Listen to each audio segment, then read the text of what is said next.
Hello and everyone. Hello. Good afternoon everyone. I hope everyone is doing great. नमस्ते सबको. मेरी आवाज आ रही है? Please let me know whether I'm audible to you or not. सबको good afternoon. कैसे हो आप लोग? I hope everyone is doing fine. So please let me know whether I'm audible or not. सबसे पहले तो मुझे बताइए. At the same time let me know whether you can see me and the board or not. बताइए क्या मेरी आवाज आ रही है आप लोगों को? चैट में भी रिप्लाई कर सकते हो. You can reply me on the chat as well.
Hello, am I audible? Hello.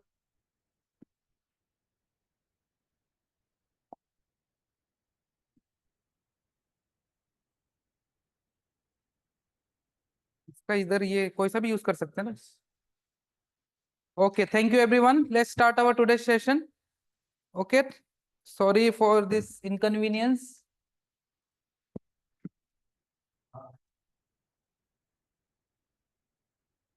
Okay. चलो स्टार्ट करते हैं, ठीक है. तो we will start a new topic today which is called sequence in series. Very interesting and very important topic. And सबको नमस्ते again. Good afternoon. Start करते हैं सेशन. ऑलरेडी हम लोगों का थोड़ा डिले हो चुका है. So without any further delay let's start our today session and the topic name is sequence and series. Sequence and series. ठीक है. काफी इंपॉर्टेंट टॉपिक है.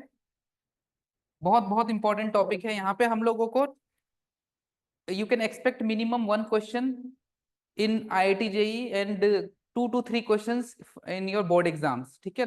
11th में तो बोर्ड होता नहीं, बट जो भी आप लोगों का स्कूल का एग्जाम होगा उसमें भी. और इसके कंसेप्ट भी हम बहुत सारी जगह पे यूज करेंगे आपका. ठीक है. तो सीक्वेंस एंड सीरीज में हमें सबसे पहले टॉपिक्स क्या क्या कवर करने हैं. तो इसमें सबसे पहले हम देखेंगे डेफिनेशन. ठीक है. उसके बाद डेफिनेशन ऑफ सीक्वेंस क्या होता है आपका. ठीक है. Next we will learn about progression. Progression जिसमें हम लोग 3 टाइप के प्रोग्रेशन पढ़ेंगे. सबसे पहले अरिथमेटिक प्रोग्रेशन. Arithmetic progression. ठीक है. जो आप लोगों ने you have already learned this topic arithmetic progression in your 10th standard also. There's this specific topic in 10th standard called arithmetic progression.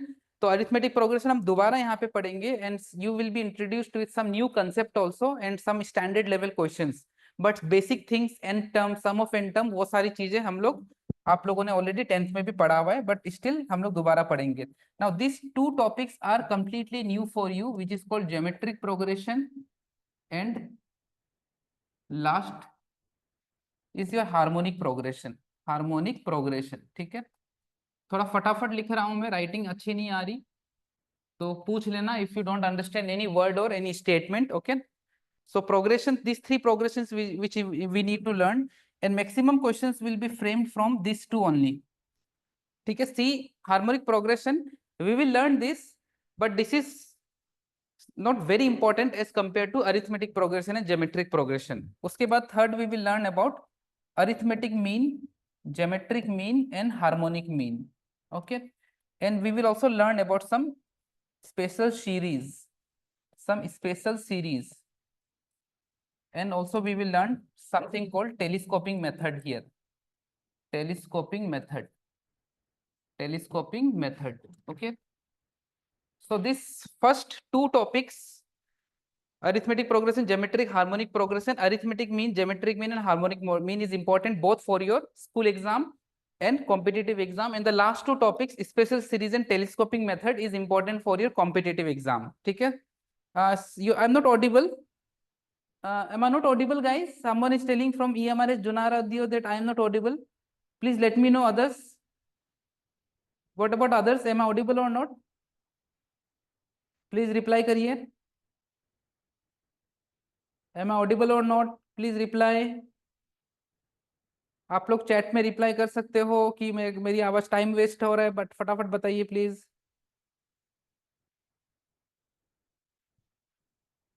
Am I audible to you or not, guys? मेरी आवाज आ रही है? Audible, sir. Okay. So I think Junarda, you have to check your system over there. आप अपने speakers check करो, शायद there is some issue at your end. Okay. Because others are telling that I am audible. चलो ठीक है. चलो start करते हैं without any further delay. तो सबसे पहले सीक्वेंस कुछ नहीं होता है. Sequence anything which is written, anything which is written, anything which is written in definite order or rule is called sequence. ठीक है. सीक्वेंस जो वर्ड है हम वो काफी यूज करते हैं अपने डेली लाइफ में भी। Sequence is the word which we usually use in our life. हम नहीं बोलते कि हम इस चीज को इस सीक्वेंस में कर लेते हैं। Guys arrange this things in this sequence. Sequence is nothing but something which is written in certain order और रूल। जैसे फॉर एग्जाम्पल मैंने बोल दिया कि मैंने यहाँ पे लिख दिया suppose 1 4 9 16 25 36 49, then you can predict the next number which is supposed to come after 49 because there is a definite order being followed here। तो यहाँ पे किस चीज का ऑर्डर चल रहा है? यहाँ पे नेचुरल नंबर्स के स्क्वायर का ऑर्डर चल रहा है। Square of natural number, square of natural number का ऑर्डर चल रहा है यहाँ पे आपका, ठीक है। Because 1 square is 1, 2 square is 2, 3 square 9, 4 square 16, 5 square 25, 6 square 36, 7 square 49. So you can predict the next number which is supposed to come, which is 8 square, which is nothing but 64। तो इसको हम लोगों ने एक पर्टिकुलर ऑर्डर में लिखा है आपका, ठीक है। इसीलिए इसको हम क्या बोलते हैं? सीक्वेंस बोलते हैं। और भी बहुत सारे एग्जांपल्स है, जैसे मैंने बोला 1 3 5 7 11 13 17। So can you predict the next number which will come after 17? Anyone here can reply me on the chat कि what, sorry sorry sorry sorry sorry sorry, एक गलती कर दिया मैंने, एक minute. It will now, can you tell anyone tell me कि can anyone tell me कि अब नेक्स्ट नंबर क्या आएगा? Can anyone tell me here कि 17 के बाद नेक्स्ट नंबर क्या आएगा इस सीक्वेंस में? Anyone here? I can C 28 participants, which means lot of students are attending this lecture. Very good. EMRS Laholi is saying 19। क्यों? क्योंकि यहाँ पे किस चीज का सीक्वेंस चल रहा है? तो आप बोल सकते हो कि यहाँ पे प्राइम नंबर का सीक्वेंस चल रहा है। किस चीज का सीक्वेंस चल रहा है? प्राइम नंबर का, ठीक है। अब सीक्वेंस में कोई गैप सेम होना या नंबर्स के रेशियो सेम होना वो जरूरी नहीं है आपका, वो हम आगे देखेंगे, ठीक है। और सीरीज क्या होता है तो ये फटाफट नोट कर लिया होगा सबने। तो बस ये छोटा सा डेफिनेशन नोट कर लो एंड नोट दिस 2 एग्जांपल्स, ठीक है। And I am writing things a bit faster, that's why my handwriting is also not coming very neat. और आपको भी फटाफट लिख के आगे बढ़ना है because this topic is a bit lengthy topic. बहुत सारे कंसेप्ट्स और अच्छे अच्छे क्वेश्चंस बनते हैं इस टॉपिक से, तो इसलिए इसको हम अच्छे से करेंगे। सो बेसिक बातें हैं जो उसको फटाफट करके आगे बढ़ते हैं, ठीक है। And series is nothing but, series is nothing but if a sequence suppose a1 a2 a3 dot dot dot dot ये n तक अगर जा रहा है, तो इसी सीक्वेंस को अगर I write it as a1 plus a2 plus a3 plus dot dot dot an, then it becomes a series, ठीक है। it becomes a series। फटाफट नोट करिए इसको, then it becomes a series, then it becomes a series।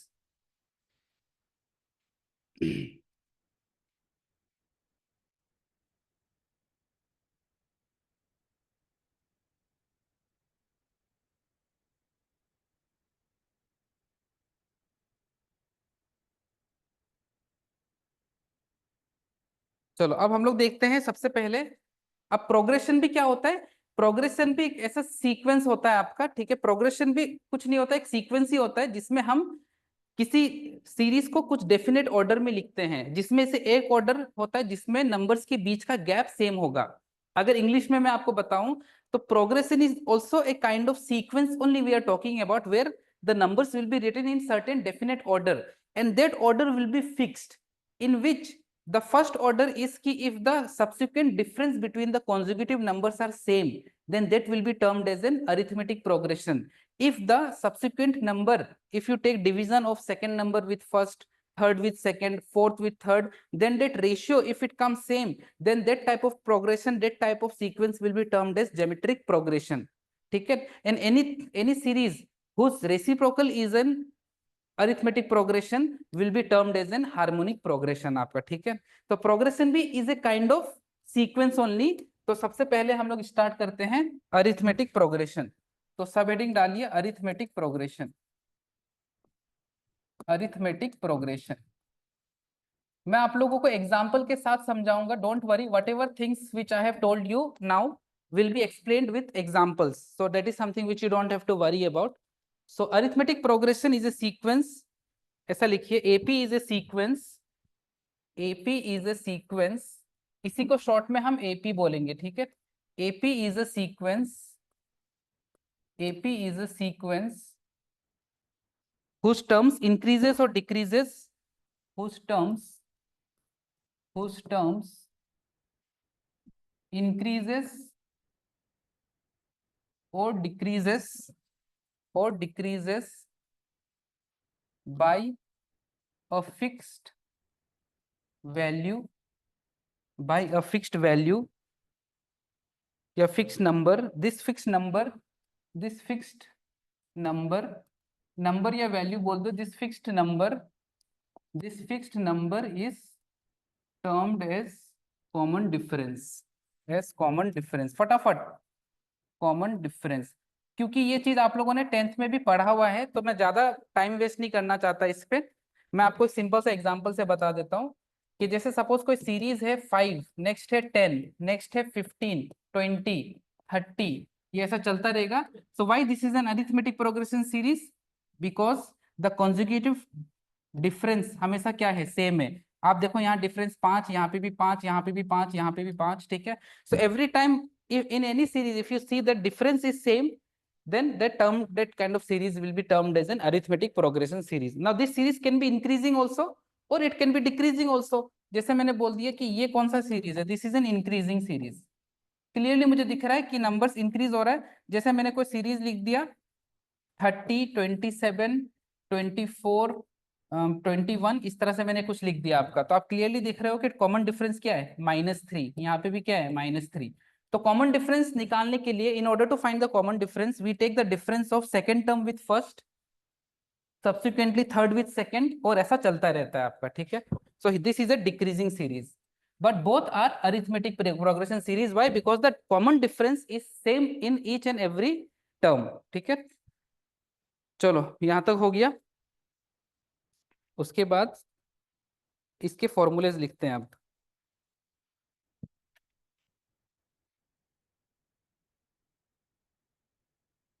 इसके formulas देखते हैं,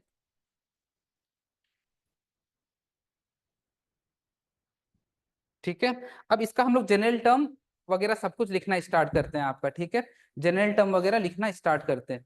चलो, तो आई थिंक यहाँ तक तो कोई दिक्कत नहीं है। I think everybody here is on the same page, like everyone has understand the concept behind the definition of arithmetic progression. Now let's write the general term, ठीक है। तो इसका जो जनरल टर्म होगा, जिसको हम nth टर्म भी बोलते हैं, ठीक है, तो वो कैसे आएगा? Suppose my first term is a, my second term is a plus d, my third term is a plus 2d, और ऐसा चलता रहेगा, और लास्ट टर्म मेरा बन जाएगा a plus n minus 1 into D, ठीक है। तो आप देख सकते हो कि ये सीरीज भी एक एपी सीरीज है। Why? Because a plus d minus a, the common difference is d, a plus 2d minus a plus d, you will get d, which is again the common difference. So that's why this series is an AP series, and the last term here is nothing but a plus n minus 1 into d. So यहाँ पे जो nth term का formula आएगा, nth term या last term का जो formula आएगा, वो आएगा a plus n minus 1 into D, ठीक है। तो आप इसको a n से भी डिनोट कर सकते हो, a n से you can denote it. So a n is nothing but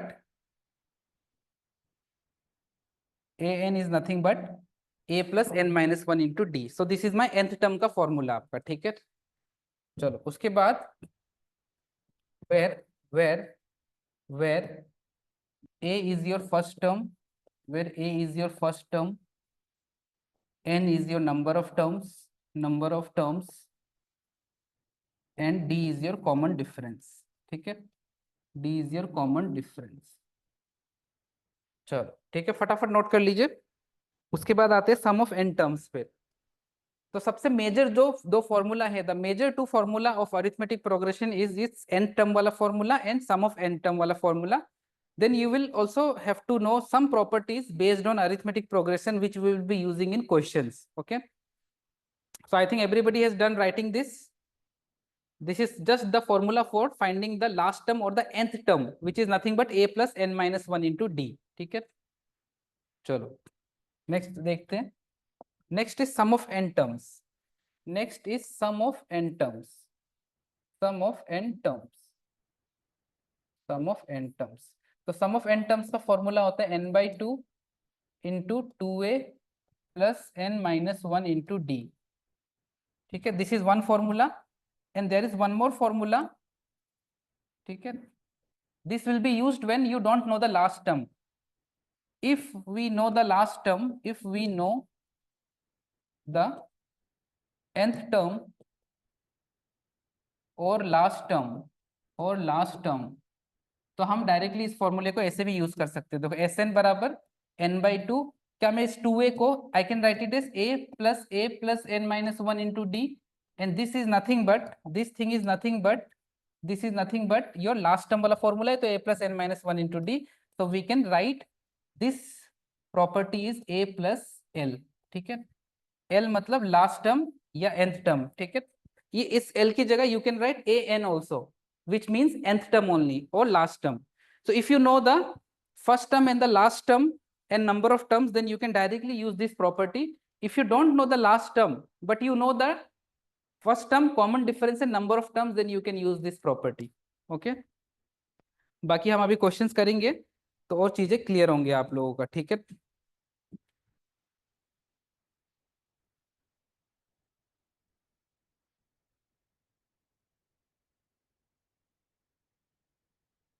इसी को आप ऐसे भी लिख सकते हो, अगर आप चाहे तो इसको वर्ड में भी लिख सकते हो ऐसे n/2 into first term plus last term.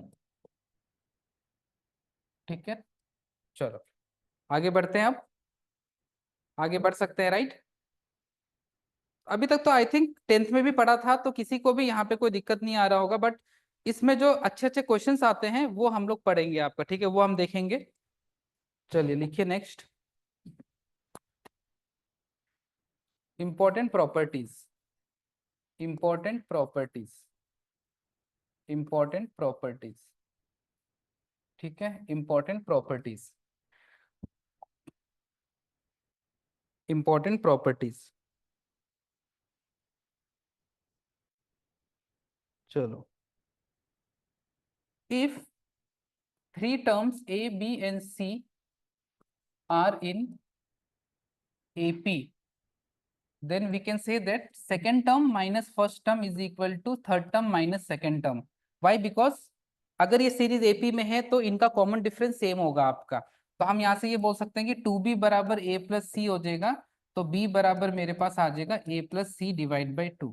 So from here what we can conclude, what we have learned from this mathematical expression, that in arithmetic progression every term is average of its preceding and the succeeding term. I repeat, in arithmetic progression every term is a average of its preceding and succeeding term. जैसे for example मैंने बोल दिया 2 4 6 8 10, ये मेरा कोई series है, AP series है आपका। Why? Because common difference is 2. Now do you take any number you want to. Let's suppose if I take 8, so 8 is nothing but average of 6 and 10. So 6 plus 10 is divided by 2 is 16 by 2.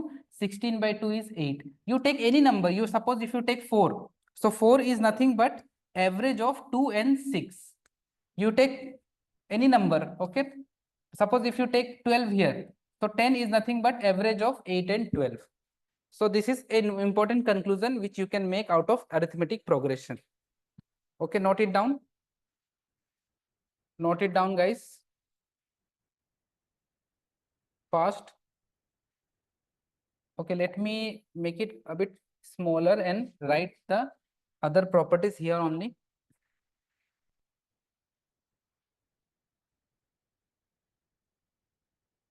Okay. Now the second question, second property is, suppose, now this property will also be used in questions. Suppose if you need to assume three numbers in AP. So three numbers in AP will be taken as, see, you can take a plus d and a plus 2d also, but that will make your calculation a bit more complex. So rather taking a plus d and a plus 2d, we will be taking what? We will be taking what? So we will be taking a minus d, a and a plus d. I think you might know the logic behind taking this also.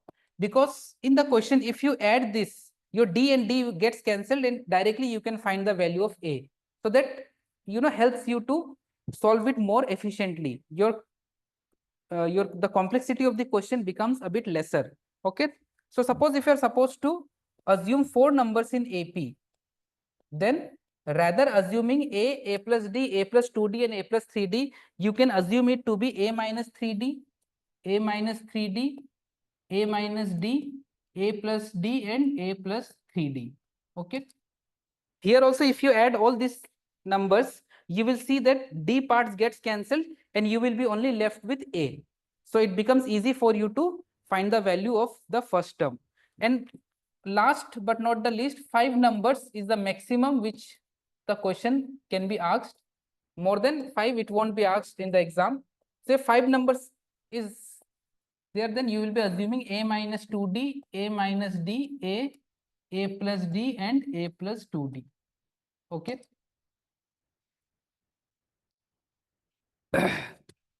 I think this many properties are sufficient to answer every other question of arithmetic progression. One more, two or three more things are there which you can directly, listen to me. Like if suppose you have an AP series, if you add or subtract or multiply any constant value with each of these numbers of the series, still that series will be in AP only. Okay. Suppose if I take 2, 4, 6, 8, 10, 12. Okay. Now, if I happen to add a constant number, suppose 5 here. So this will become 7, this will become 9, this will become 11, this will become 13. You can still see that the series is still in AP. Okay. If you subtract any number, a constant number, then still the series will be in AP only. If you multiply, still that will be in AP. So that is something which you can keep in mind. You don't have to write that. Last, one more property which I want you to bring into picture, that I think you are done writing this. Okay, so if you are supposed to assume 3 numbers in AP, then you can assume A minus D, A and A plus D. If 4 numbers, then A minus 3D, A minus D, A plus D and A plus 3D. And if you want 5 numbers in AP, then you can take A minus 2D, A minus D, A plus D and A plus 2D. Okay. Now we will start with some questions, but before that, last statement, I want to let you know one property, that suppose if you have an AP series A1, A2, A3, dot, suppose AN. Okay. So what happens here is the sum of first and last term is always equal to the sum of first and the last second term, which is always equal to third and the third last term. Okay. So the term before AN will be nothing but AN minus 1. The term before AN minus 1 will be nothing but AN minus 2. Now I can prove this by taking an example. Suppose if you have a series 3, 5, 7, 11, 13, 15. Okay. Now you can see the sum of first and last term is how much? 18. The sum of second and last second term is how much? 18. The sum of third and third last term is how much? 18. So in AP series, this is a formula, or not formula, but this is a pattern which comes into picture, that the sum of first and last term is always equal to the sum of second and second last term, which is equal to the sum of third and third last term, and it keeps going on. Okay, and it keeps going on. Okay, so question has been asked from this simple concept also. I will give you a question, a very simple question I will give you based on this concept, which is the last concept. Okay. So last concept, I think everybody understood the logic behind the last concept, because I have elaborated using a simple example also, so that you can, relate this property with the help of this example. I think we can move ahead, right? And you can ask me to speak more in any of the language you want to. If you find me speaking more in English, then you can ask me to speak in Hindi also. But I think most of the students here are comfortable in English. That's why I am trying to speak more in English. If you want me to speak in Hindi also, you can let me know. ठीक है? चलो. अब इस last property के ऊपर एक question देखते हैं बढ़िया सा, सब लोग ट्राई करना इस क्वेश्चन को, ठीक है। देखो बेसिक बेसिक लेवल के क्वेश्चंस भी हम करेंगे, कि मैंने आपको फर्स्ट टर्म दे दिया, नंबर ऑफ टर्म्स दे दिया, कॉमन डिफरेंस दे दिया, and I have asked you to find the last term. You can directly put in the formula a plus n minus 1 into d. This is something which you have already done, 10th standard also. And we will also be doing those questions again, don't worry. But let's do one question from this last property. So the question is, if a1, a2, a3 dot dot dot an are in AP, okay, full stop. No, full stop, you don't have to give full stop, you can directly continue and a1 plus a4, a1 plus a4 plus a7 plus a10 plus a13 and plus a16 is nothing but 114. Find the value of a1 plus a4, a1 plus a4 plus a13 plus a16, a13 plus a16. Okay, so I'm giving you options here: 38, 76, 54, or none of these, okay. What as per what could be the answer? क्या लगता है आप लोगों को कि अगर कोई series है A1, A2, A3 जो AP में है, और first term plus fourth term plus 7 term plus 10 term plus 13 plus 16, इनका सम दे रखा है 114, you are suppose to find the value of A1 plus A4 plus A13 plus A16. I am giving you 90 seconds to solve this question. This question doesn't require more than 30 seconds if you have understood the logic behind the fifth property. That fifth property जिसमें मैंने आपको बताया था ना कि first और last का sum is always equal to second and second last, which is always equal to third and third last, उनका सम हमेशा क्या होता है, बराबर होता है. वही सिंपल से लॉजिक के ऊपर ये क्वेश्चन है. So I am waiting for you to answer. See, if you even if you are getting the wrong answer also, you can share your answer, and if you are not getting any answer which is not there in the option, then you can go with none of these also. और जो भी value आपका आता है वो आप chat पे share करो, ठीक है. Because now we are in the learning phase, making mistake is common. आप जितना गलती करोगे उतना you will learn. Okay, so don't hesitate yourself from making mistake, don't refrain yourself from trying the question. बहुत बढ़िया. अनुज Negi has answered the question as option number B, which is 76. Anyone else wants to share his or her answer? Anyone else wants to go with Anuj Negi with option number B? Very good. EMRS Celti has also answered 76. देखो बहुत ही बढ़िया सवाल है. मुझे एक चीज बताइए यहाँ पे, मैंने अभी क्या बोला था कि फर्स्ट और लास्ट टर्म का जो सम होगा, अभी मैंने जस्ट बताया था, वो बराबर होगा सेकंड और सेकंड लास्ट सम के बराबर, और वही चीज मेरा बराबर हो जाएगा थर्ड और थर्ड लास्ट के बराबर. अब मुझे एक चीज बताइए, इन सब का सम अगर 114 के बराबर है और मैंने इनको दो दो के सम में बांट दिया, तो क्या मैं ये बोल सकता हूं, क्या मैं ये कंक्लूड कर सकता हूं दैट 114 का मैं 3 इक्वल पार्ट कर रहा हूं, है कि नहीं? तभी तो उन सब का सम मिलके कितना होगा, 114. I repeat, everybody here can understand that I have splitted this 114 in 3 equal parts by assigning A1 plus A16 equal to A4 plus A13 equal to A7 plus A10. Why? Because अभी हमने fifth property में पढ़ा था ये logic, और अगर 114 का 3 equal part करेंगे तो एक पार्ट कितना आ जाएगा, 38. तो यहाँ से एक चीज तो हमें पता चला कि A1 plus A16 का सम, A4 और A13 का sum and A7 and A10 का sum is nothing but your 38. Now हमारे पास जो क्वेश्चन हमें पूछा गया है उसमें अगर मैं थोड़ा सा अरेंजमेंट कर लूं, A1 और A16 को एक साथ लिख देता हूं ताकि आपको समझने में आसानी हो, and I am clubbing A4 with A13.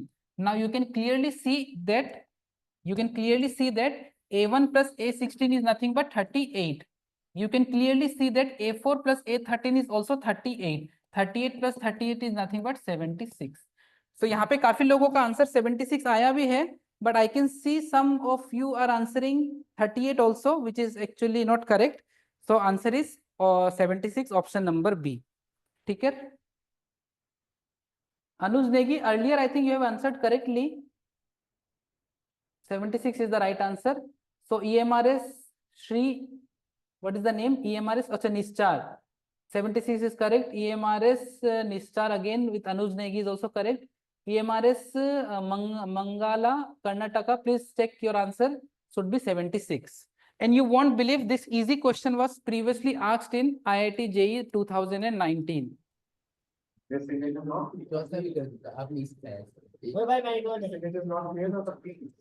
Okay guys, I have to mute you. Okay.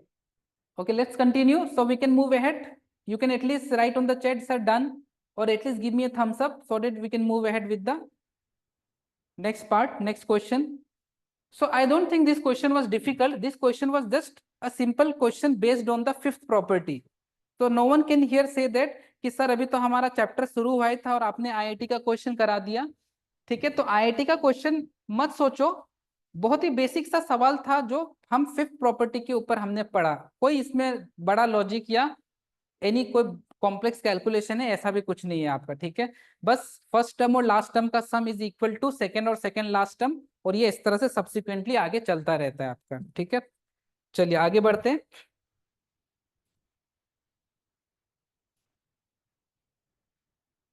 चलिए अब थोड़ा सा बेसिक लेवल का क्वेश्चन करते हैं, चलिए। ठीक है,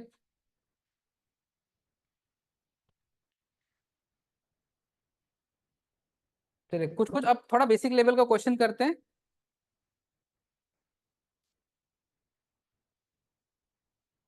चलो स्टार्ट करते हैं, अब कुछ बेसिक लेवल के क्वेश्चंस करते हैं। ये भी बेसिक क्वेश्चन ही था, हाँ, बट उससे भी बेसिक करते हैं एकदम सा।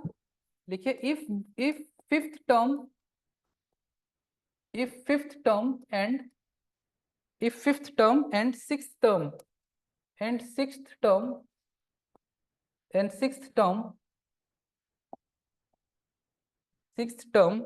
of an APR of an APR of an APR of an APR 6 and 5, 6 and 5, then find the 11th term of the AP. Find the 11th term of the AP. Find the 11th term of the AP. Find the 11th term of the AP. ठीक है, अब हम थोड़ा सा basic level के question से हमने start किया है। All you have to do is simply use the property of nth term which is a plus n minus 1 into d and tell me the 11th term of the AP provided that fifth term is 6 and sixth term is 5. ठीक है, try करिए। ये तो बिल्कुल ही basic level का question है। This type of question you have already done your 10th standard also, and I also want to share one short trick here in this question which will let you decide that the answer can be concluded within 2 seconds. -8 -8 कौन से वाले question का बोल रहे हो? इसी question का -8। चलो देखते हैं। तो fifth term of an AP is 6, तो मतलब मैं ये बोल सकता हूं कि A5 जो है वो कितना दे रखा है मेरा 6। ठीक है, और A5 को मैं लिख सकता हूँ a plus n minus 1 into d, 5 minus 1 मतलब 4d। ठीक है, और ये मेरा 6 है, इसको इक्वेशन नंबर 1 बोल देते हैं। नेक्स्ट मेरा जो सिक्स टर्म है मतलब A6, ये कितना दे रखा है आपको? 5 दे रखा है ना, और A6 is nothing but a plus 5d, और ये 5 दे रखा है, इसको इक्वेशन नंबर 2 बोल देते हैं। बस इसको सॉल्व कर लो और क्या। ठीक है, तो इन दोनों इक्वेशन को सॉल्व करने के लिए कैसे भी कर सकते हो, 2 को 1 से सब्सट्रैक्ट कर दो। तो जब 2 को 1 से सब्सट्रैक्ट करेंगे तो a कट जाएगा, d बराबर आ जाएगा मेरा -1, और इस d को किसी भी एक इक्वेशन में पुट कर दो। तो लेट सपोज मैंने इक्वेशन 1 में पुट कर दिया, तो a -4 इक्वल टू 6, तो a बराबर कितना आ गया मेरे पास 10। ठीक है, तो अगर मेरे पास a 10 आ गया और d आ गया, तो मेरे से क्या पूछा गया है? मेरे से क्या पूछा गया है क्वेश्चन में? What am I suppose to find here in this question? The 11th term. तो a11 मेरे पास आ जाएगा a plus 10d, तो a मेरे पास है 10 plus 10 into -1, तो 10 minus 10 आंसर कितना आ जाएगा? 0। ठीक है, So answer will be 0. EMRS Lahol and EMRS और गौरव आदित्य, आंसर विल बी 0. ठीक है, सो 11th टर्म जो आएगा वो आपका 0 आएगा. ठीक है, किसी को भी अगर वापस समझना है तो मुझे बता देना. बहुत ही आसान सा बेसिक सा क्वेश्चन है. यहाँ पे आप एक शॉर्ट ट्रिक लगा सकते हो. कभी भी अगर फ्यूचर में ऐसा क्वेश्चन आ जाए तो इसका आंसर हमेशा 0 होगा आपका. ठीक है, शॉर्ट ट्रिक, शॉर्ट ट्रिक, यहाँ पे एक शॉर्ट ट्रिक लिख लो, शॉर्टकट. ठीक है, अगर 1 मार्क का क्वेश्चन आता है ऑब्जेक्टिव तो आपको सॉल्व नहीं करना कभी भी. अगर जैसे मैंने बोल दिया कि टीएम दे दिया एन और टीएन दे दिया एम और मैंने टी एम प्लस एन पूछ लिया तो उसका आंसर हमेशा 0 आएगा. ये शॉर्ट ट्रिक आप लिख लेना अपना. ठीक है, तो टी एम बराबर एन आप देख सकते हो. 5th टर्म 6 है और 6th टर्म 5 है. m tm n है and tn is m and you are supposed to find the 11th term. 11th term is nothing but sum of this 5 and 6. so 5 और 6 m plus n, तो इसका answer हमेशा 0 आएगा आपका. ठीक है, कैसा भी क्वेश्चन दे दूं मैं आपको, आंसर हमेशा 0 आएगा. जैसे सपोज मैं इधर आपको करके दिखाता हूं. अगर मैंने सपोज किसी क्वेश्चन में आपको दे दिया कि मेरा जो जैसे 2020th टर्म जो है वो है सपोज 50 और मैंने आपको दे दिया कि T50 जो है वो मैंने आपको दे दिया कितना 2020. तो मैंने आपसे अगर पूछ लिया 2070th टर्म बताओ तो आंसर हमेशा कितना आएगा, 0 आएगा आपका. ठीक है, आंसर हमेशा कितना आएगा, 0 आएगा. So this short trick you can use to save your time whenever there is an objective question. Because nowadays in 11th standard ho ya 12th standard, in school exam also you will have some 20 objective questions which will have 4 options for each question. So that type of questions aren't supposed to be solved completely. The only thing which is concerned is to tick the correct option. तो उस case में अपना time बचा के directly 0 बोल सकते हो आप. ठीक है, लेकिन प्रोवाइडेड क्या कि यहाँ पे जो वैल्यू है और यहाँ पे जो वैल्यू है दैट शुड बी सेम. यहाँ पे और यहाँ पे जो वैल्यू है दैट शुड बी सेम. और यहाँ पे कौन सा वैल्यू आएगा, इन दोनों वैल्यूज का sum. Okay guys, so that this question I have, मैंने जानबूझ के this question I have given you just to let you know the process and the short trick. I have not directly given you the short trick. In that case you might have been wondering कि ये आया कैसे. तो अभी आपको logic भी पता चल गया कि जब हम इसको सॉल्व करते हैं तो ऑटोमेटिकली कट कुट के मेरे पास 0 आ जाता है. और यही शॉर्ट ट्रिक आप डायरेक्टली क्वेश्चन में भी लगा सकते हो. ठीक है, हाँ, if this question is of 2 or 3 marks then you will have to solve it objective or the subjective way, and if it is an objective question then you can directly go with your option number 0. ठीक है, चलो next question बताइए. Next question करते हैं.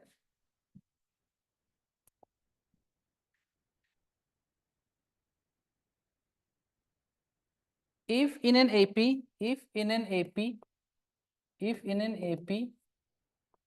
my 10th term is 20 and my 20th term is 10 and my 20th term is 10, find A40. find A40. अभी इसको आप 0 बोल सकते हो क्या, इसका answer can you say 0 here. Can anyone tell me कि इसका आंसर मैं क्या 0 बोल सकता हूँ क्या अभी. Can anyone tell me whether I can say 0 for this question और not as per the rule which we have just learned. क्या किसी को लगता है इसका आंसर 0 आएगा. 0 नहीं आएगा. Why, because earlier what we have learn कि चलो ये और ये मैच हो रहा है क्योंकि ये दोनों अदला बदली करके लिख दिया गया है. बट यहाँ पे जो सम आता है वो इन दोनों का सम आता है. But 20 + 10 is 30, not 40. If I were to ask you here A30, in that case you could have directly said the answer to be 0. But instead of A30, this time I have asked you to find A40. इसका भी एक short trick बताऊंगा. But before that, I want you guys to solve it subjectively, and then I will tell you the short trick कि कैसे directly 5 second में question को करना है. ठीक है, मैं आपको सब्जेक्टिव सॉल्यूशन भी बताऊंगा और मैं आपको शॉर्ट ट्रिक भी बताऊंगा. तो सबसे पहले सब्जेक्टिव सॉल्यूशन देखते हैं. किसी का कुछ आंसर आया है तो प्लीज शेयर करो, क्योंकि तरीका तो वही है करने का. सब्जेक्टिव तरीका is same what we have done earlier, ठीक है। A10 बराबर 20 है, तो हम बोल सकते हैं कि A plus 9D is 20 and next what is given A plus 19D is equal to 10। ठीक है, अब तो समझ में आ रहा है, डायरेक्टली मैंने लिख दिया बिना एक्सप्लेन करें। तो इसको इक्वेशन नंबर 2 का नाम दे दो। अगर 2 को 1 से सब्सट्रैक्ट करते हैं तो A और A कट जाएगा, 19 माइनस 9 10D और 10 माइनस 20 माइनस का 10, तो यहाँ से मेरे पास D माइनस 1 आ जाएगा, ठीक है। और अगर D माइनस 1 आ गया तो किसी भी एक इक्वेशन में पुट करके A निकाल लेते हैं, तो A कितना आ गया 29, ठीक है। अब हमें क्या निकालना है A40, तो A40 निकालने के लिए हम A प्लस 39D कर देंगे and whatever value we have for A which is nothing but 29 plus 39 into D minus 1, तो यहाँ से आ जाएगा मेरे पास माइनस का 10, ठीक है। अब मैं आपको इसका शॉर्ट ट्रिक बता देता हूँ, इसका भी मैं आपको शॉर्ट ट्रिक बता देता हूँ, ठीक है। शॉर्ट ट्रिक क्या होता है इसका, कि अगर जैसे आपको Tm बराबर n दे दिया और Tn बराबर m दे दिया, लेकिन इस बार आपको उसने पूछ लिया T ऑफ r, तो T ऑफ r जो होगा वो हो जाएगा m प्लस n माइनस 4, ठीक है, और sorry m plus n minus r। जैसे फॉर एग्जाम्पल इसी क्वेश्चन में अगर मैं डायरेक्ट शॉर्ट ट्रिक लगाता, अगर इसी क्वेश्चन में मैं अगर डायरेक्ट शॉर्ट ट्रिक लगाता तो देखो क्या होता, T10 20 है, T20 10 है, तो जो मेरा T40 है, अच्छा कई बार मैं T यूज कर रहा हूँ and sometime I am using A, तो A और T मोर और लेस बोथ आर सेम, ठीक है। तो आप A भी यूज कर सकते हो, T भी यूज कर सकते हो। तो A40 कितना हो जाएगा M प्लस N, तो 10 plus 20 and R is nothing but the value which you are suppose to find 40। तो आप देख सकते हो कि यहाँ से भी आंसर कितना आ रहा है माइनस का 10। तो शॉर्ट ट्रिक भी लगा सकते थे, शॉर्ट ट्रिक लगाते तो आपका टाइम बच जाता और सब्जेक्टिव वे में थोड़ा टाइम ज्यादा लगेगा आपका, ठीक है। तो this short trick has to be applied whenever this kind of question will be asked in objective, and generally this type of questions are asked in objective only, because this question is a very easy question which does not deserve more than 1 mark, तो इसलिए आप इसको objective में ही expect कर सकते हो आपका, ठीक है। चलो नेक्स्ट लिखिए, नेक्स्ट क्वेश्चन ट्राई करिए।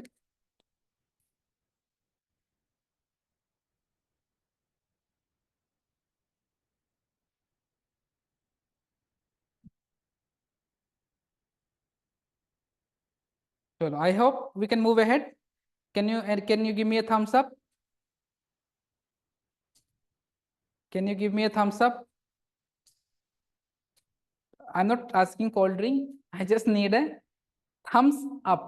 Very good, thank you. चलो आगे बढ़ते हैं, ठीक है। बहुत ही बढ़िया बढ़िया क्वेश्चंस बनता है, अभी तो हमने शुरू किया इस चैप्टर को, आगे बहुत अच्छे अच्छे क्वेश्चंस करेंगे। और आई थिंक आप लोगों को एक दो लेक्चर के बाद आईआईटी की भी क्वेश्चंस जो मेंस में पूछे गए हैं वो भी इतना डिफिकल्ट नहीं लगेगा आपको, ठीक है। We will look into that also, but let's create some momentum, let's understand the base of everything. Thank you for your feedback. आप लोग अगर मुझे थोड़ा इस तरह से मोटिवेट करते रहोगे तो मेरे लिए भी बढ़िया लगता है, ठीक है। We are also working hard here to create the content, you know, to deliver lecture. I am traveling from Indirapuram to Delhi, which is taking close to 1.5 hour by metro, ठीक है। चलो लिखिए question, if 9 times the ninth term of an AP is equal to 13 times, is equal to 13 times the 13th term, 13 times the 13th term of the same AP, full stop, find the 22nd term of the AP, find the 22nd term of the AP। ये PYQ है, सारे ही PYQ है। every question whichever we are solving is asked in some of the exam, ठीक है। Thank you everyone, बताइए।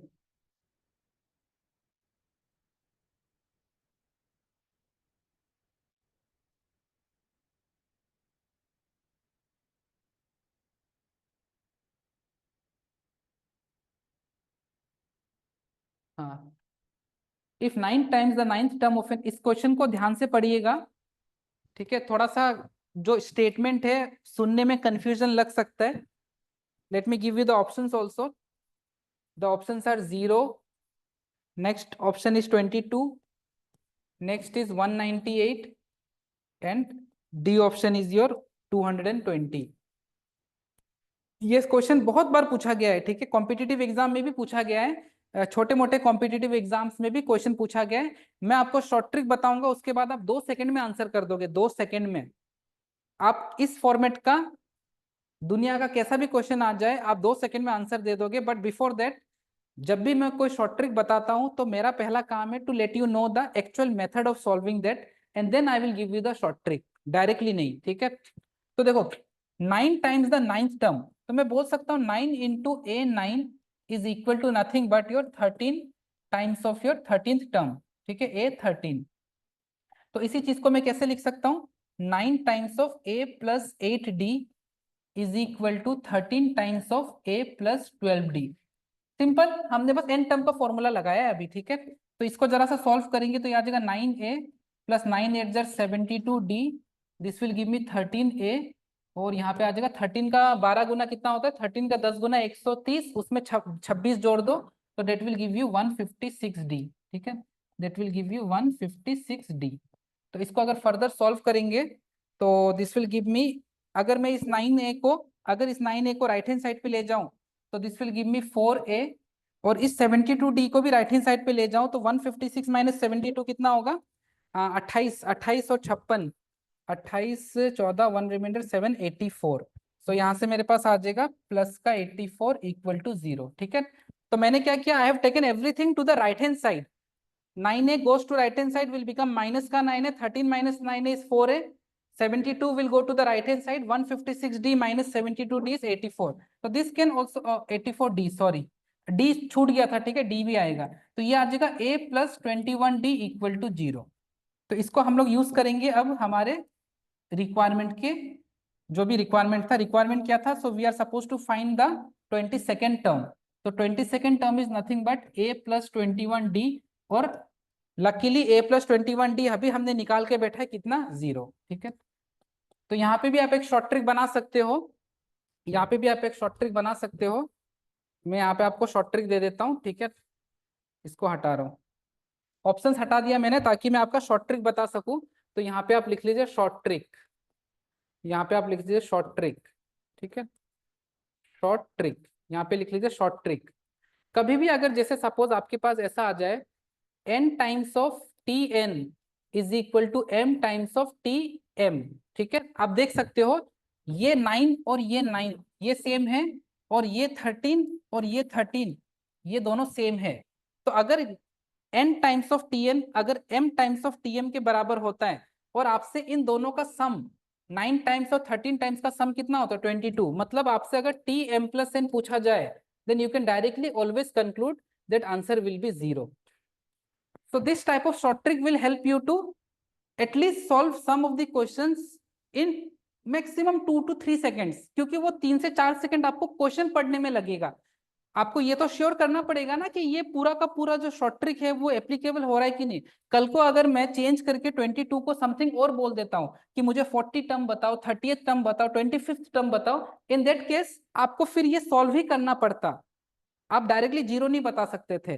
तो property लगाने के लिए सारे क्राइटेरिया फुलफिल हो रहे हैं कि नहीं, that is something which you need to take care of. So उसी में आपको क्वेश्चन को पढ़ने में ज्यादा से ज्यादा यू विल टेक 5 सेकेंड्स। जैसे आपने देखा कि अच्छे सर ने बताया हुआ सारा प्रॉपर्टी के ऊपर फिट बैठ रहा है, तो मैं डायरेक्टली आंसर को 0 कंक्लूड कर दूंगा आपका, ठीक है। तो ये सब चीजें थोड़ा सा आपको ध्यान में रखना है, हेल्प करता है आपका, ठीक है।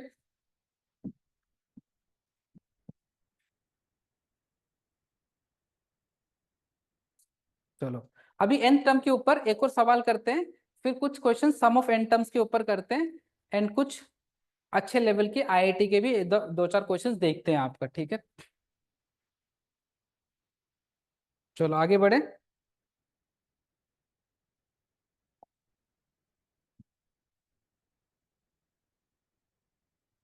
Since today is the first lecture of sequence in series, that's why I am doing some basic simple question ताकि आपका बेस बन जाए, ठीक है। If 8th and 15th term of an APR of an APR of an APR 37 and 65 are 37 and 65, ठीक है, respectively मतलब 8th term is 37 and 15th term is 65. Find A and D. Find A and D. Find A and D. Find A and D. मतलब you are supposed to find the first term and the common difference, provided that 8th term of an AP is 37 and 15th term of the same AP is 65. So this is completely based on solving two linear equation in two variable, जो आप I think 10th standard में पढ़ते थे। तो यहाँ पे भी वो linear equation in two variable बनेगा और कुछ नहीं। तो बताना जरा क्या आएगा इसका answer. Please everyone participate in giving answer. अगर if you have access with the system you are using, और you can ask your respective teachers to share your answers, ठीक है। don't hesitate yourself from expressing yourself। जितना आप खुलोगे दुनिया से, जितना आप क्राउड को फेस करोगे, उतना ही आगे चैलेंजेस कम आएंगे लाइफ में, ठीक है। Because apart from getting education, it is also mandatory, it is also necessary for you to be social with hell lot of number of peoples। कैसे उनको फेस करना, बात करना, because this all B you know interview में बहुत आपका matter करता है ये सब, बॉडी लैंग्वेज, कितना आप हेजिटेट करते हो, ठीक है। चलो, तो 8th टर्म, तो मतलब A8 कितना दे रखा है मेरे को 37, और मुझे नेक्स्ट दे रखा है A15, और ये कितना दे रखा है आपका 65। तो किसी का आंसर आया भी है।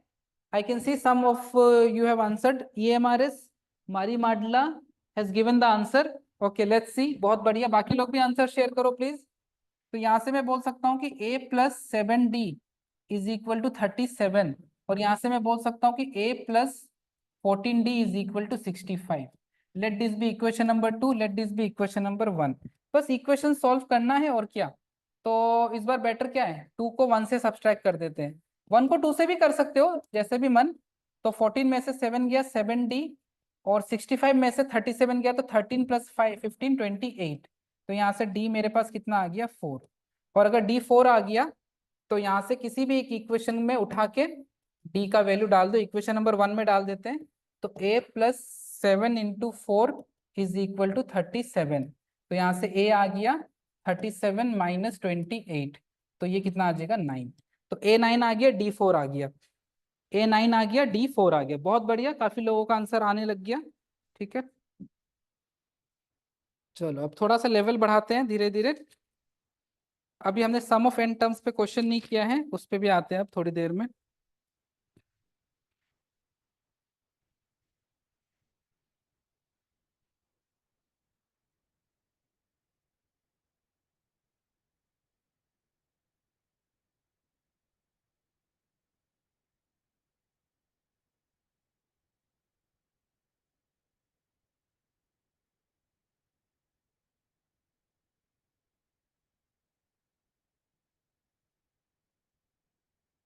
चलो आगे बढ़ते हैं, ठीक है।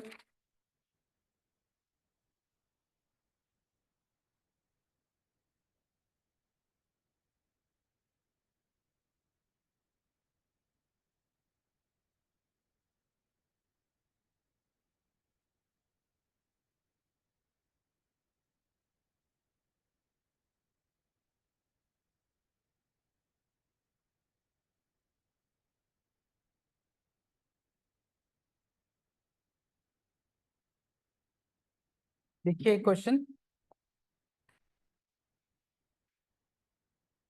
The sum of all 2-digit numbers, the sum of all 2-digit numbers which when divided by 4, which when divided by 4, which when divided by 4, which when divided by 4 yields unity as a remainder, yields unity as a remainder, as a remainder। तो question पढ़ के अगर समझ में नहीं आया है तो मैं अभी आपको समझा देता हूँ, बहुत ही आसान और सिंपल क्वेश्चन है। You are suppose to find the sum of all those 2 digit numbers which when divided by 4 yields unity as a remainder। मतलब जब भी आप उस 2 डिजिट नंबर को if you divide by 4 you will end up getting 1 as a reminder. जैसे for example my first 2 digit number which is divisible by 4 and yielding 1 as a remainder is nothing but 13। Why? Because when 13 is divided by 4 you will get 1 as a remainder because 4 3s are 12। now you might be wondering कि sir आपने 5 क्यों नहीं लिया, because 5 को भी 4 से divide करने से 1 रिमाइंडर आएगा। आपने सर 9 क्यों नहीं लिया, तो 9 को भी तो 4 से डिवाइड करने से 1 रिमाइंडर आएगा। लेकिन उसने स्पेसिफिकली बोला हमें क्या चाहिए, हमें सारे वो 2 डिजिट्स के नंबर चाहिए आपका। तो क्या मैं ये बोल सकता हूं कि ये जो सीक्वेंस बनेगा ये एक एपी का सीक्वेंस बनेगा, because in the question by reading in the question you can not से कि ये कौन सा सीक्वेंस बनेगा, वो तो आपको प्रेडिक्ट करना पड़ेगा by writing some of the values. तो जैसे सबसे पहला वैल्यू मेरा 13 आएगा, नेक्स्ट डेफिनेटली कितना आ जाएगा 17, उसके बाद कितना आएगा 21, उसके बाद कितना आएगा 25, ऐसा चलते चलते लास्ट 2 डिजिट नंबर कौन सा आएगा जिसको 4 से भाग करने पे मेरा 1 एज ए रिमाइंडर आएगा। देखो 99 तो होगा नहीं, 98 भी नहीं होगा, 97 हो सकता है, तो 97 will be my last term. ठीक है, तो 97 मेरा लास्ट टर्म होगा। आंसर भी आ गया ईएमआरएस अनुज नेगी, ईएमआरएस निश्चार से, फिर ईएमआरएस तरुवे। ठीक है, तो ये this is nothing but an AP series. Now in order to find the sum, in order to find the sum you can use the second property here। why? Because you know the first term, because you know the first term and the last term, but you still don't know the number of terms। क्योंकि देखो 13 17 21 25 29 33 you know 37 41 it keeps going. तो number of terms मुझे निकालने के लिए first I have to apply that n term वाला formula. ठीक है, तो एन टर्म के फॉर्मूले को अगर मुझे यूज करना है तो a plus N minus one into D. तो last term is nothing but 97, first term is nothing but 13 plus n minus 1 and common difference is how much 4, क्योंकि every time you can see the difference is how much 4। ठीक है, तो इसको solve कर लेते हैं। 97 minus 13 is nothing but 84 equal to n minus 1 4, इसके साथ कितने टाइम्स चला जाएगा 21, तो n minus 1, तो n बराबर मेरे पास आ जाएगा 22। तो ऐसे 22 टर्म्स है, ऐसे 22 2 डिजिट्स के नंबर है जिसको 4 से भाग करने पे 1 रिमाइंडर आता है। I repeat, there are a total of 22 numbers, 22 2 digit numbers which when dividing by 4 will give you 1 as a remainder, but you are supposed to find the sum here। तो अगर आपको सम निकालना है तो सम का फॉर्मूला हम लगा लेते हैं n/2 into first term plus last term. आप पहला प्रॉपर्टी भी लगा सकते हो n/2 into 2a plus n minus one into D, more और लेस दोनों से सेम आंसर आएगा आपका। ठीक है, so number of terms is 22/2 into first term is 13 and last term is 97। तो इसको अगर सॉल्व कर लेंगे तो 11 into 97 plus 13 is how much 110, और ये आ जाएगा 1210। 1210 आ रहा है मेरा। तो आप लोग का आंसर कुछ अलग बता रहे थे, आप लोग आंसर 1210 आना चाहिए, not 1320। My dear Anuj Negi and EMRS तरोवे, answer is not 1320, answer is 1210, क्योंकि 11 इंटू 11 इज 121। कहीं मैंने तो गलती नहीं किया ना, 97 प्लस 13 100, हाँ सही है, कुछ गलत नहीं किया मैंने। ठीक है, आंसर विल बी 1210 या EMRS LTS got the right answer. Answer is not 1320, answer is 1210। But आपने आंसर बताया वही सबसे बड़ी बात है, गलती करो अब आप नेक्स्ट टाइम से गलती को रिपीट नहीं करोगे, ऐसा क्वेश्चन अगर आपके पास आता है तो। ठीक है,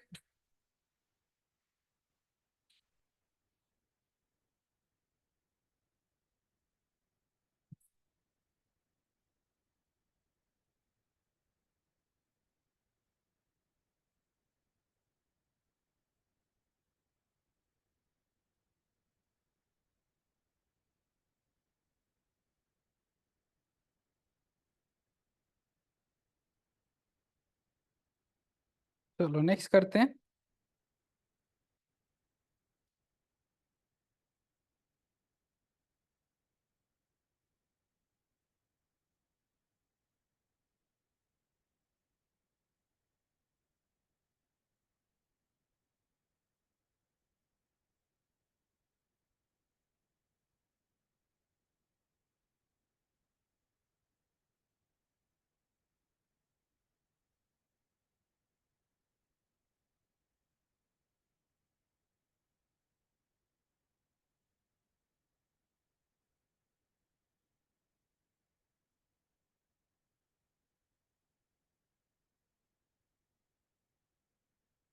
चलिए एक क्वेश्चन लिखिए।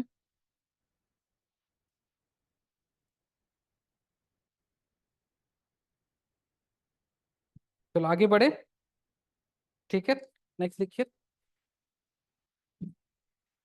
आप लोगों को एक चीज पता होना चाहिए, ठीक है, ये भी हम लोग काफी यूज करते हैं। जैसे क्वाड्रेटिक इक्वेशन में sum of roots is minus B by A and product of roots is C by A. Similarly in cubic equation also you should know three things, sum of roots, दो के product का sum and product of roots. तो अगर आप लोगों को नहीं पता ये बात, तो मैं फटाफट, वैसे मैंने ये बात आप लोगों को बताई थी when we were discussing about what we said, जब हम लोगों ने क्वाड्रेटिक इक्वेशन पढ़ा था तब भी ये बताया था मैंने। तो फटाफट एक बार रिवीजन करा देता हूँ, क्योंकि इसका यूज हम करेंगे अभी क्वेश्चन में। ठीक है, तो अगर सपोज इसके तीन रूट्स है, अल्फा बीटा एंड गामा, तो सबसे पहले जो सम ऑफ रूट्स होता है alpha plus beta plus gamma, वो होता है माइनस का बी बाई ए। ठीक है, सेकेंड, दो के प्रोडक्ट का सम, ये होता है आपका सी बाई ए। ठीक है, और तीनों के प्रोडक्ट अल्फा बीटा गामा, ये होता है माइनस का डी बाई ए। ठीक है, तो आप इस सीक्वेंस में याद रखो कि सबसे पहले बी बाई ए आएगा माइनस का, फिर प्लस का सी बाई ए आएगा, और फिर माइनस का डी बाई ए आएगा। ठीक है, तो माइनस प्लस माइनस ऐसा चलता है आपका। तो इस तरीके से आपको याद रखने में इजी होगा। तो इसको मैंने क्यों बताया अभी, क्योंकि इसका एक क्वेश्चन पीवाई क्यू में आ चुका है आपका पहले। तो क्वेश्चन को नोट करिए, इधर ही करा देता हूँ मैं, इसको थोड़ा छोटा बना देता हूँ, इसको मैं थोड़ा छोटा बना देता हूँ। ठीक है,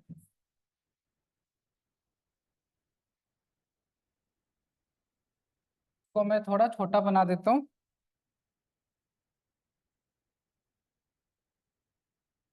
ठीक है, इसका यूज हम अभी क्वेश्चन में करेंगे।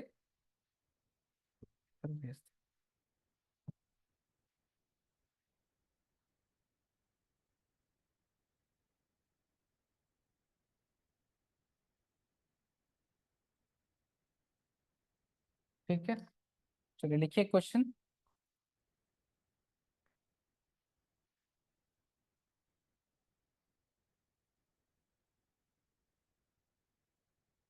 If the roots of the equation are in AP, if the roots, if the roots of the equation, if the roots of the equation x cube minus 12x square plus 39x minus 28 equal to 0. Now I have जानबूझ के intentionally I have given you this question. Why? Because in most of the exams, whenever we are talking about competitive exam, you will see mixed questions कि quadratic में किसी और chapter का concept डाल दिया, sequence and series में quadratic का concept डाल देंगे आपका। सो इससे आपका थोड़ा सा पुराना चीजें भी रिवीजन हो जाएगा। That's why I have introduced this question. So the question says that the roots of this quadratic sorry cubic equation are in AP, are in AP, are in AP, comma, then their common difference is, then their common difference is। ठीक है, option है +-4, +-2, +-3 या +-8। ठीक है, कैसे करेंगे इस question को? अब अगर इसके रूट्स है, अब ये क्यूबिक इक्वेशन है तो इसके तीन रूट्स होंगे, और तीन रूट्स किसमें है? एपी में। तो मैंने आपको क्या बताया था शुरुआत में आज? What did I told you in the very beginning of the class when we were discussing the properties, that whenever you are supposed to assume three numbers in AP, then rather taking a plus d and a plus 2d, we will take a minus d, a and a plus d। अब क्योंकि ये तीनों roots कोई नहीं तो कुछ number ही तो होंगे, और वो एपी में है, तो rather taking alpha beta and gamma, replace alpha beta and gamma with let the roots be, let the roots be, let the roots be, क्या बोलेंगे हम लोग यहाँ पे? A minus D, A and A plus D. ठीक है, A minus D, A and A plus D. बस अब हम लोग सबसे पहले सम कर लेते हैं। अब आपको इसका इंपॉर्टेंस पता चलेगा। See learning properties and formulas in one thing which is actually important, but उससे ज्यादा इंपॉर्टेंट है इज उस टू अप्लाई देम। अगर आप उसको अप्लाई नहीं कर सक रहे हो, then what is the point of learning that concept, right? तो अब आप उसको एप्लीकेशन देखो।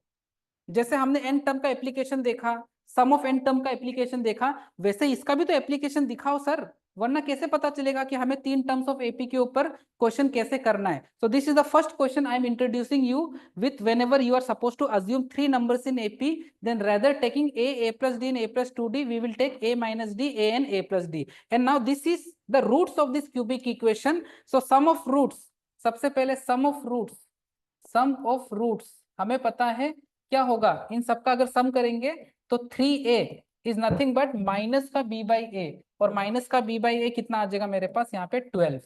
आप बोलोगे सर माइनस क्यों नहीं आया, क्योंकि यहाँ ऑलरेडी एक माइनस बैठा हुआ है, और क्योंकि एक्स क्यूब का कोफिशिएंट 1 है, तो minus minus 12 divide by 1 will be nothing but 12. तो देखो a डायरेक्टली मेरे पास यहाँ से आ गया 4. ठीक है, अब आप चाहे तो प्रोडक्ट ऑफ फ्रूट्स का यूज कर सकते हो, इसका यूज करने का कोई नीड नहीं है, हम इसी से अपना काम बना सकते हैं. Although we have 3 different properties which we can use, but there is no requirement to use the second one. ये थोड़ा सा ज्यादा कॉम्प्लेक्स कर देगा, so we can go with the third one to get our common difference. तो product of roots क्या होगा, तो इन सबका अगर प्रोडक्ट करेंगे तो a plus B into A minus B, ये हो जाएगा a square minus D square into A, और प्रोडक्ट ऑफ रूट्स कितना होता है माइनस डी बाई ए, और मेरे प्रॉपर्टी के हिसाब से मेरा माइनस ऑलरेडी बाहर बैठा है, तो माइनस माइनस कितना हो जाएगा प्लस. तो 28 और a मेरे पास था 4, तो यहाँ से मेरे पास आ गया a square minus D square equal to 7. Why, because a is 4, 28 divide by 4 is 7. तो यहाँ से a की वैल्यू वापस 4 यहाँ पे पुट करूंगा, तो 16 minus D square equal to 7. So d square is equal to 9, therefore d is equal to plus minus 3. तो यहाँ से आ गया आपका ऑप्शन नंबर सी. ठीक है, तो ये लास्ट क्वेश्चन अच्छा सवाल था, ये क्वेश्चन पुराने टाइम में जेई में आया हुआ क्वेश्चन है. ठीक है, it's a old question which was asked in air triple E earlier, जिसको आज हम जेई मेंस नाम से जानते हैं आपका. ठीक है, ये क्वेश्चन मैंने जानबूझ के आप लोगों को दिया है ताकि आप लोगों का पुराना कंसेप्ट भी रिवीजन हो जाए. ठीक है, तो फटाफट नोट करिए इसे.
चलिए एक और क्वेश्चन लिखिए.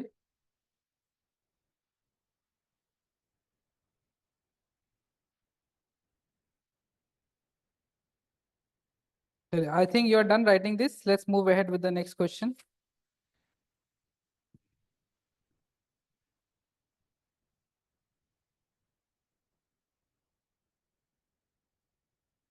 चलिए ठीक है, तो आज के क्लास का तो आखिरी सवाल ही कर पाएंगे, because this is already 4:23. So let's do a final question. Okay, और फिर नेक्स्ट लेक्चर में जीपी स्टार्ट करेंगे. चलो एक आखिरी सवाल लिख लो. ठीक है, आई थिंक ये समझ में तो आया होगा सबको. ठीक है, कि कैसे हम आंसर लेके आए हैं. सम ऑफ रूट्स का हमने यूज किया और प्रोडक्ट ऑफ रूट्स का यूज किया, और एक और कंसेप्ट यूज किया. यहाँ पे देखो क्यूबिक इक्वेशन के भी कंसेप्ट यूज हो गए. At the same time we have used the concept of AP also. AP का कोई बड़ा कंसेप्ट नहीं है यहाँ पे, बस यहाँ पे एपी का एक ही कंसेप्ट है कि इसके रूट्स एपी में होने की वजह से हमने ये चीज हम अपने हिसाब से लिख सके कि let the 3 roots be a minus D, a and a plus D. Okay, अच्छा, maximum number of pages reached. तो एक पेज को हम हटाते हैं, कौन सा पेज को हटाए? हाँ, ये पेज को हटा देते हैं, ये इतना इंपॉर्टेंट नहीं है। ठीक है, चलिए लिखिए question. Let Sn be the sum of first n terms of an AP. Let Sn be the sum of first. Let Sn be the sum of first n terms of an AP. Let Sn be the sum of first n terms of an AP.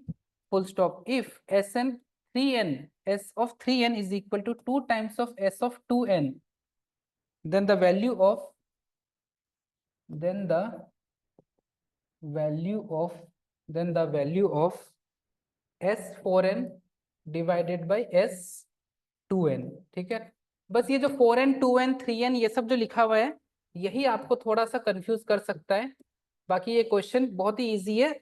जहां जहां पे 4n दिखाई दे वहां n की जगह we will use 4n, जहां जहां 3n दिखाई दिया वहां n की जगह वी विल यूज 3n। ठीक है, तो जो बोला गया वो कर देते हैं। तो हमें पता है सम ऑफ n टर्म्स का फॉर्मूला होता है n/2 into 2a plus n-1 into D. But यहाँ पे मेरे पास n की जगह क्या है 3n, तो हम 3n/2 लिख देते हैं। क्या है, तो 3n/2 into 2a plus 3n-1 into D. ठीक है, जो बोला है बस वही करना है और कुछ नहीं। और यहाँ पे आ जाएगा 2n/2। ठीक है, 2n/2 into 2a plus 2n-1 into D. बस इसको थोड़ा सा सिंप्लीफाई कर लेते हैं और देखो बहुत सारी चीजें कट भी जाएंगी इसमें। ये 2 से ये 2 गया, ये n से ये n चला गया आपका। ठीक है, और कुछ कैंसिल हो जाएगा क्या? और कुछ कैंसिल होगा? 3 से 3 गया, 2 2, एक 2 तो बच जाना चाहिए ना आपका, एक 2 बचना चाहिए। 2, हाँ ये एक 2 बचेगा जो वहां जाके क्रॉस मल्टीप्लाई हो जाएगा। ठीक है, तो 3 भी तो बचेगा ना मेरा, नहीं 3 भी तो जा रहा है। This is SF3n is 3 times. Okay, there is a simple correction here. Sorry guys, this is not 2, this is 3. जो क्वेश्चन आया था वही मैं दे रहा हूँ एग्जैक्टली। तो this is not 2, this is 3।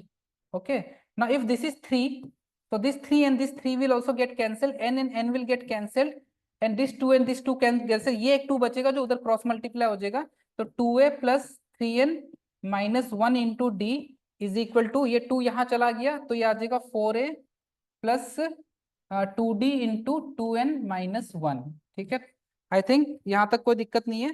इसको जरा ओपन कर लेते हैं। तो 2a plus 3nd minus d equal to 4a plus 4nd minus 2d। अब देखो यहाँ पे कुछ कुछ चीजें सिंप्लीफाई भी हो जाएंगी। तो फाइनली आपके पास आ जाएगा 3nd 4nd, तो एक बचा nd और d मेरे पास आ जाएगा। इस 2d को यहाँ पे लेके आ जाते, तो d कितना आ जाएगा 2a, ये 2 इधर चला गया और ये इधर चला गया प्लस nd। तो 2d is equal to 2a equal to d minus n d. तो हम इसी चीज को ऐसे भी लिख सकते हैं 2a is equal to d minus n d. बस इसी चीज का हम आगे यूज करेंगे। अब इसी चीज को हम लिख लेते हैं रेशियो के फॉर्म में। ठीक है, बस उसके बाद खत्म है क्वेश्चन। इसको रेशियो के फॉर्म में लिख लो फटाफट। ठीक है, तो मैं नेक्स्ट पेज पे इसको लेके जा रहा हूँ, फिर मैं वापस आ जाऊंगा इस पेज पे, डोंट वरी। ठीक है, तो मुझे क्या निकालना है, S4n डिवाइडेड बाई S2n। तो मेरे पास S4n कितना आ जाएगा 4n/2 into 2a plus 4n-1 into D, और यहाँ से आ जाएगा 2n/2 into 2a plus 2n-1 into D. बस यहाँ से मुझे क्लियरली दिख रहा है n gets cancel, 2 gets cancel, यहाँ से बचा एक 2, तो यहाँ से आ जाएगा 4a plus 2d into 4n-1, और यहाँ से मेरे पास आ जाएगा 2a plus 2n-1 into D. बस इसको ओपन कर लो, तो यहाँ से आ जाएगा 4a plus 2d minus 2d नहीं, एक मिनट रुकिए। यहाँ से आ जाएगा 4a प्लस, यहाँ से 4 2 8dn माइनस 2d, और यहाँ से मेरे पास आ जाएगा 2a प्लस 2nd माइनस का d। ठीक है, आप किसी भी एक को बदल लो। यहाँ से हम लोगों का आया था ना, यहाँ से ये 2a आया था, इसको d माइनस nd यहाँ पे पुट कर दो।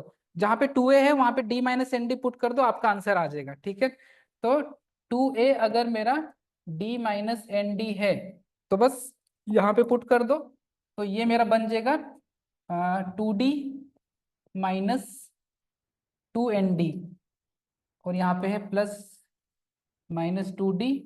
फाइनली 2a मेरे पास है d minus n d plus 2nd minus d।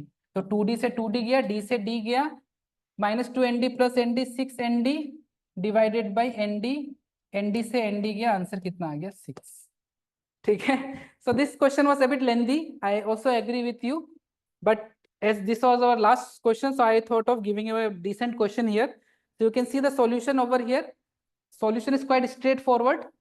The only thing which we have used is the sum of n terms, और जहां जहां 3n था we have replaced with that 3n, जहां जहां 2n था उसको हमने 2n से रिप्लेस कर दिया। ठीक है, और फिर सॉल्व करके एक एक्सप्रेशन क्रिएट कर लिया 2a का n minus d minus n d के टर्म्स में, एंड देन फाइनली इसको सॉल्व करके हमारा आंसर कितना आ गया 6। तो this question was a bit lengthy, which I totally agree because this was previously asked in JEE 2021। ठीक है, तो इसको नोट कर लीजिए। बाकी ओके गाइस, नमस्ते, see you, take care, bye bye. ठीक है, ओके एवरीवन, बाय बाय।